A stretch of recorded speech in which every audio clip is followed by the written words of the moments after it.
আল্লাহর হাবিব সাল্লাল্লাহু তাআলা আলাইহি ওয়াসাল্লাম হাদিসে পাক ইরশাদ করেন, আমরা কিয়ামতের খুব কাছাকাছি সময়ে আমাদের অবস্থান। আল্লাহর হাবিব বলছে কিয়ামতের খুব কাছাকাছি সময়ে আল্লাহ আমাকে পাঠিয়েছে। তো রসুলে পাকের ওফাত শরীফ হয়েছে অনেক আগে, আমরা আরও কাছে আসছি, আমাদের পরবর্তী যারা আসবে তারা আরও কাছে আসবে। কিয়ামত যত কাছে আসবে আপনার দুনিয়াতে অনেক কিছু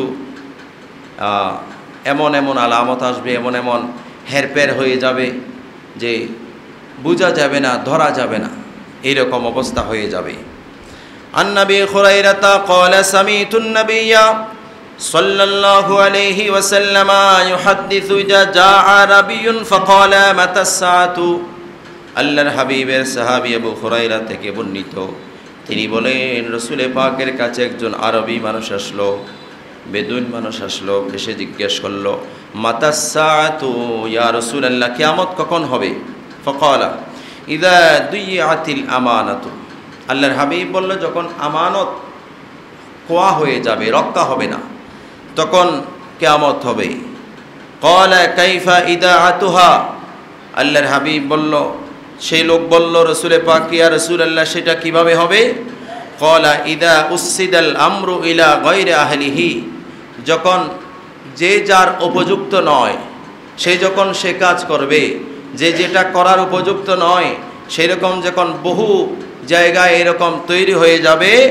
ইদা আতুহা ক্বালা ইদা উসসিদাল আমরু ইলা গায়রি আহলি, যে যার আহাল নয়, যে যার উপযুক্ত নয়, যে যার হকদার নয়, সে যখন সে কাজ করবে ফান্তাজিরিস সা, তখন তুমি কিয়ামতের জন্য অপেক্ষা করো।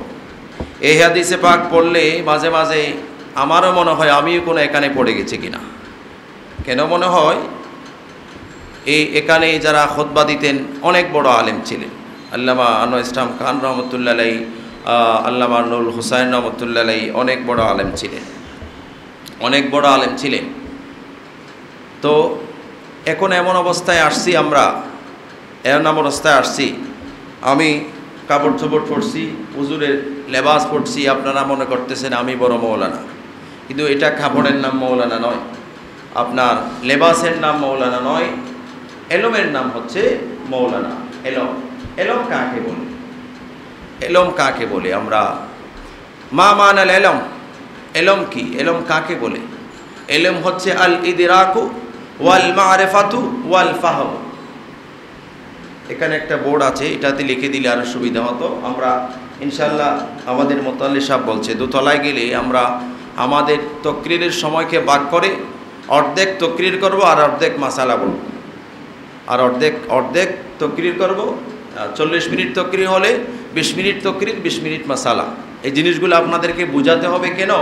এখন এমন অবস্থা হয়েছে, খুব নাজুক অবস্থা চলতেছে, খুব খারাপ পরিবেশ চলতেছে, সব জায়গায় অবস্থা আছে। যাক, মা মানাল ইলম আল ইদরাকু ওয়াল মারিফাতু ওয়াল ফাহমু। ইলম কি? ইলম মানে জানা, ইলম মানে চেনা, ইলম মানে বুঝা। জানা, চেনা, বুঝা। পরিভাষায় ইলমে দ্বীন আমরা যেটাকে বলি সেটা কাকে বলে? আল্লাহর জাত সিফাত সম্পর্কে জ্ঞান থাকা। দ্বিতীয় নম্বরে রসুলে পাকের মর্যাদা, রেসালত ইত্যাদি সম্পর্কে জ্ঞান থাকা। এরপরে আল্লাহর হুকুম আহকাম সম্পর্কে জ্ঞান থাকা, ফরজ ওয়াজিব, হালাল হারাম, এসব এলম থাকা। এই সব বুঝার জন্য, কোরআন হাদিস বুঝার জন্য যে এলম, সেটা হচ্ছে বুঝার জন্য যে এলম, নাহু সরফের এলম থাকা। নাহু এবং সরফ, যেটাকে বালাগাত, ফাসাহাত, নাহু সরফ, যেটাকে আপনার ইংরেজিতে বলে গ্রামার, বাংলায় বলে ব্যাকরণ। ব্যাকরণ না বুঝলে বাংলা ভাষা বোঝা যাবে না, ইংরেজি গ্রামার না বুঝলে ইংরেজি বোঝা যায় না। তেমনিভাবে কোরআন হাদিস বোঝার জন্য নাহু সরফ লাগবে। এটা ফেল হলো, এটা না ফাইল হলো, এটা মফুল হলো, এটা মুবতাদা হলো, এটা খবর হলো, এটা জবর হলো কেন, এটা পেশ হলো কেন, এটার আগে আমেল কি আছে, কি এটাকে পেশ দিল, রফা, নসব, জর, জম্মা, ফাতা, কাসরা, এরকম আরও অনেক পরিভাষা আছে। আমরা একদিন ক্লাসে হুজুর থেকে জিজ্ঞেস করছিলাম, হুজুর মৌলানা কাকে বলা হবে? তো হুজুর বলছিল যে অন্তত যার কাছে হেদায়েতুন নাহুদের 16 প্রকারের একটা ইসিম আছে, যেখানে 9 প্রকারের এরাব দেওয়া হয় 16 প্রকারের ইসিমই, তো অন্তত এই পর্যন্ত যার জ্ঞান আছে নাহু সরফের, তাকে মৌলানা বলা যাবে। আলেম বলা সেটা অনেক বড় ব্যাপার। আমরা আলেম না, কখনো না। আলেম আল্লামা জালালউদ্দিন সুয়ুতি, আল্লামা রুমি, এভাবে জালালউদ্দিন মহল্লি, বড় বড় কিতাব যারা লিখেছেন, আগাগোড়া সব কিছুর ব্যাপারে স্বচ্ছ পানির মতো ধারণা আছে, ওরা হচ্ছে আল্লামা। এখন তো ওয়াজে একটা আয়াত পড়তে না জানলেও সেটা আল্লামা হয়ে যাচ্ছে। এটা অপব্যাপার, পরিবেশার অপব্যাপার হচ্ছে। যাক, বলল এই 16 প্রকারের ইসিম পর্যন্ত অন্তত যার জানা আছে তাকে মৌলানা বলা হবে। আল মুফরাদুল মুনসারিফুস সহি, জারুর মাজরি সহি, জামা মুকাসসার মুনসারিফ, জামা মুআন্নাস সালিম, আল মুসান্না, কেলা কেলতা, ইসনানে ইসনাতানে, গায়রে মুনসারিফ, আসমায়ে সিত্তা মুকাব্বারা, জামা মুজাক্কার সালেম, ইসমুল মনকুস, ইসমুল মকসুর, এসবগুলা আরবি গ্রামারের পরিবেশা ইসিম। এগুলা আসলে কোনটাতে এটা এরাব বিল হরকত হবে, জের জবর দিয়ে এরাব হবে, আবার কোনোটাতে এরাব বিল হুরুফ হবে, ওয়াও আলিফ ইয়া দিয়ে জের জবর হবে, কোনটাতে এরাব বিল তাকদীর হবে, যে উজ্জ থাকবে এরাব থাকবে না। এইগুলা বুঝা, এগুলার নাম এলো। যেমন আমরা বিসমিল্লাহির রহমানির রহিম, আল্লাহর নামে শুরু করছি, আরম্ভ করছি, যিনি দয়ালু, পরম দয়ালু, যিনি করুণাময়, পরম দয়ালু। এখানে গ্রামাটিক্যাল রুল কি আছে? এখানে বিসমিল্লাহর শুরুতে একটা কি আছে? বা আছে। কি আছে? বা আছে। এরপরে আছে ইসিম। বাটা আরবি গ্রামার অনুযায়ী হরফে জার, ইসিমটা হচ্ছে এখানে তরকিবে মুদাফ, মুজাফ। তারপরে হচ্ছে আল্লাহ ইসমে জালালাত মৌসুফ, আর রহমান সিফাত আউয়াল, আর রহিম সিফাতে সানি। মৌসুফ সিফাত মিলে মুজাফ ইলাইহি, মুজাফ মুজাফ ইলাইহি মিলে হরফে জারের সাথে মজরুর, জার মজরুর মিলে আবতাদিউ বা আশাউ, যে ফেল শুরুতে মাহজুব আছে ওই ফেলের সাথে মুতাআল্লিক। এগুলা কেন বলছি এটার পরে সারমর্ম বললে আপনারা বুঝতে পারবেন। তো এটার সাথে মিলে, এটার সাথে মিলে এখানে আশাউ ফেল, জমি, আরেকটা আবার এখানে সর্বনাম আছে, জমির আছে, জমির আনা ফাইল, এটার সাথে মিলে ফেল ফাইল মুতাআল্লিক মিলে জুমলায়ে ফেলিয়া, জুমলায়ে ফেলিয়া। এটা হচ্ছে, এগুলার নাম হচ্ছে এলম। আমি শুধু কেরাত পড়তে পারি, এটার নাম শুধু এলম নয়। এখানে কেরাতের মানা আমি কিছু বুঝে আসছে কিনা, এখানে গ্রামাটিক্যাল রুল আমার কিছু জানা আছে কিনা, এটা হচ্ছে মৌলিক এলম। এটা কি? এটা হচ্ছে মৌলিক এলম। আমি আরবি একটা কিতাবের ইবারত পড়তে দিলাম, আমাকে কিছু পড়তে পারলাম কিনা, বুঝতে পারলাম কিনা, এটা হচ্ছে মৌলিক এলম। কোরআন শরীফ হচ্ছে আপনার সার্বজনীন, সবাই তেলাওয়াত করবে, তেলাওয়াতের সওয়াব সবার জন্য আছে, সবার জন্য আছে তেলাওয়াত। আর বুঝার জন্য কিন্তু এগুলা লাগবে, নাহু সরফের এই এলমগুলা বুঝার জন্য লাগবে। হাদিস শরীফ বা বড় বড় দরুদ শরীফের যে কিতাব আছে, তাফসিরের কিতাব আছে, এইগুলা পড়ার জন্য যাদের কাছে এই রকম এলম নাই, এইগুলা একটা লাইনও কোনো হাদিস থেকে, কোনো তাফসিরের কিতাব থেকে কেউ পড়তে পারবে না। পড়লেও কীরকম পড়তে পারবে? আপনারা যারা কোরআন শরীফ পড়তে পারবেন, আপনাদেরকে দিলে যেরকম পড়তে পারবে, যার কাছে কোরআন এই নাহু সরফের এলম নাই, এমনি ফাঁস করে ফেলছে বা এমনি মৌলানা, ওনাকে দিলে আপনাদের মতো করে পড়তে পারবে। তো এই হাদিস তেলাওয়াতের সিলসিলা ধারাবাহিকতা হচ্ছে। হযরতে জামালউদ্দিন ইবনে আসিরউদ্দিন মুহাদ্দিস তিনি বললেন, আমি 104 বার বুখারী শরীফের খতম পড়িয়েছি, নিজেও পড়েছি, যারা পড়তে পারে এরকম আলেম দিয়ে পড়িয়েছি। নিজের জন্য, আত্মীয় স্বজনের বিভিন্ন মুসিবতে, বিভিন্ন উদ্দেশ্যকে সামনে রেখে আল্লাহ রাব্বুল আলামিন সবগুলাতেই আমাকে জাযায়ে খায়র দিয়েছেন, সবগুলাতেই কামিয়াব করেছেন। সবাই বলুন আলহামদুলিল্লাহ। তো এটা পড়ার সিলসিলা কারা পড়বে? যারা জানে, যারা এই বিষয়ে জানে, এই এলমগুলা যাদের কাছে আছে তারাই পড়বে। কিন্তু ওই হাদিস পড়লাম, উসসিদাল আমরু ইলা গায়রি আহলিহি, এরকম অবস্থা সব জায়গায় হচ্ছে। যেই আপনি একটা পারা 200-র উপরে হাদিস আছে, হুজুর আপনি গোটা পারাটা পড়লেন, 50টা হাদিস আমাকে অর্থ বলেন। তো যদি উনি বলতে পারে ইবারত পড়ে, সনদ পড়ে, মতন পড়ে, তাহলে ঠিক আছে। যদি বলতে না পারে তো আপনি পড়লেন। তো ওনার যে পড়া এটা তো আপনারাও পড়তে পারবেন, তো আর ওনাকে দিয়ে পড়াইলাম। একটা হচ্ছে ফজিলত আর একটা হচ্ছে গুরুত্ব। আহমিয়াতুন শব্দের অর্থ হচ্ছে গুরুত্ব, ফজিলতুন মানে ফজাইল মানে ফজিলত। গুরুত্বটা আগে, ফজিলতটা পরে। গুরুত্ব কাকে বলে? কোনো জিনিসের গুরুত্ব এটা কাকে বলে? আপনি যে কাজটা করবেন সেটা কাকে দিয়ে করাবেন, সেটা কিভাবে করাবেন, কোন ধরনের মানুষ সেটার জন্য নির্বাচন করবেন, এবং সেই কাজটা মুহাদ্দিসিনে কেরাম করেছেন, বড় বড় বুজুর্গানে দ্বীন করেছেন, সেটা ওনারা কিভাবে করেছেন, সেই অনুপাতের ধারাবাহিকতায় আপনারটা কত পর্যায়ে পৌঁছছে। ওনারা 100% করেছেন, আপনি 100 পারেন নাই, এই যুগে 50 করেছেন, তাহলে ঠিক আছে। আপনি এই যুগে তার বরাবরে পারেন নাই, 60 করেছেন, ঠিক আছে।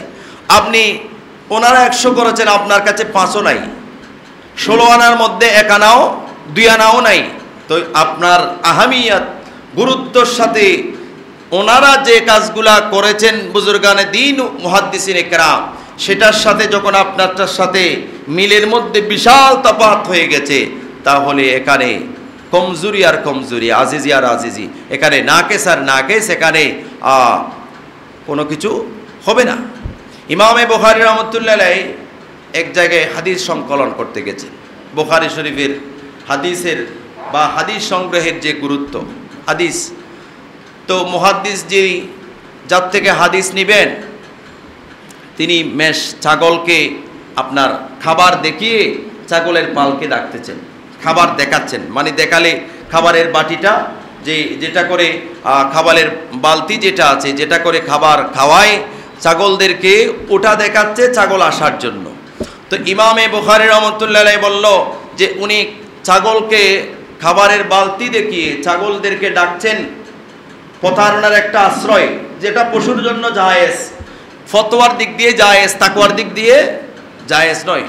দেখেন কত বড় চিন্তা ভাবনা ওনার। তো উনি বলল ওনার থেকে আমি আর হাদিস নেব না, ওনার থেকে হাদিস নেন নাই।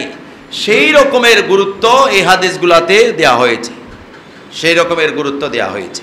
সুতরাং আমরা আমাদের দ্বীনি কাজগুলো, আমিও যদি অনুপযুক্ত হই, আমাকেও যদি সন্দেহ লাগে, তদন্ত করতে হবে।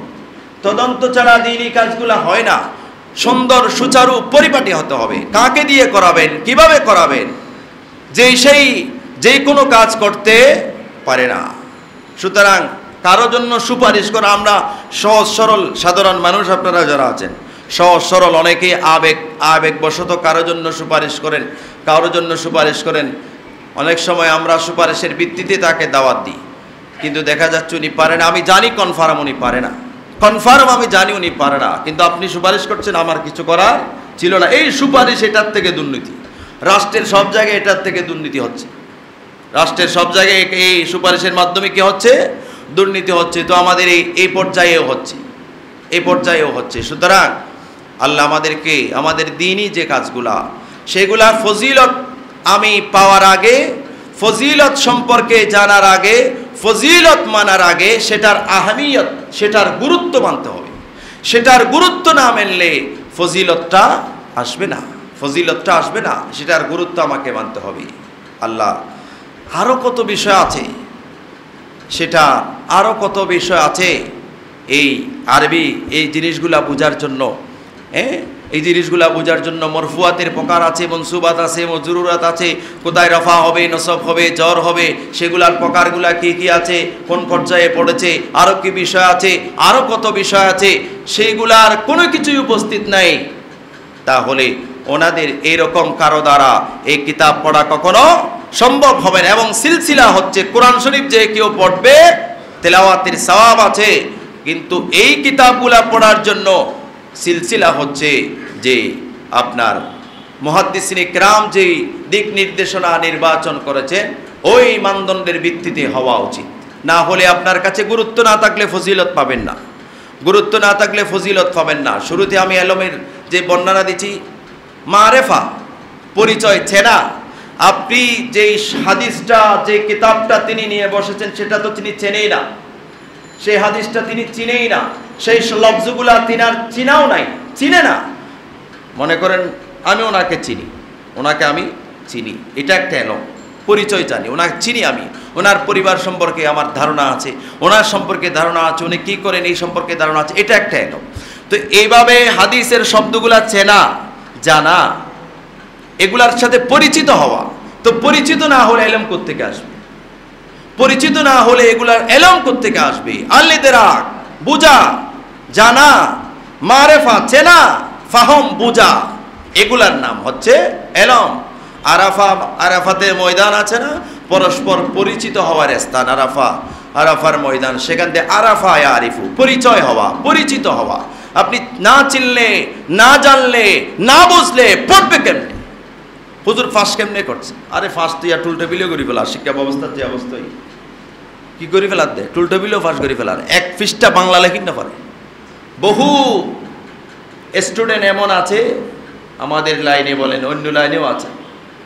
ওই বই মেলা হয়েছে না কিছুদিন আগে ডিসেম্বরে, এখানে ওই স্বাধীনতা দিবস কখন জিজ্ঞেস করতেছে, এসএসসি সেনাটা পড়তেছে না, এইরকম অবস্থা। যারা পড়ে ওরা নিজে পড়ুক, ওস্তাদ থেকে পড়ুক, এমনি এমনি পড়বে, আর নফরিন নফরিবে। যাক, সব শেষে সারমর্ম কথা হচ্ছে আমাদের দ্বীনি কাজগুলা যেগুলো আমরা সওয়াবের জন্য করি এবং করাই, সেগুলা যেন সুচারু হয়, পরিপাটি হয়, ওই রকম জিম্মাদার হওয়া চাই, ওই রকম জিম্মাদার হতে হবে এবং জিম্মাদারকে স্বাধীনতা দিতে হবে।